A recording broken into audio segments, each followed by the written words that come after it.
తిరుమల శ్రీవారి వార్షిక బ్రహ్మోత్సవాలు ధ్వజారోహణం అక్టోబర్ 4వ తేదీ సాయంత్రం 5 గంటలకు. పెద్ద శేషవాహనం రాత్రి 9 గంటలకు. చిన్న శేషవాహనం అక్టోబర్ 5వ తేదీ ఉదయం 8 గంటలకు. హంసవాహనం రాత్రి 7 గంటలకు. సింహవాహనం అక్టోబర్ 6వ తేదీ ఉదయం 8 గంటలకు. ముత్యపు పందిరి వాహనం రాత్రి 7 గంటలకు. కల్పవృక్ష వాహనం అక్టోబర్ 7వ తేదీ ఉదయం 8 గంటలకు.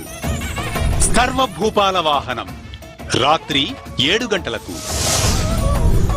మోహిని అవతారం అక్టోబర్ 8వ తేదీ ఉదయం 8 గంటలకు. గరుడ వాహనం సాయంత్రం 6 గంటల 30 నిమిషాలకు. హనుమంత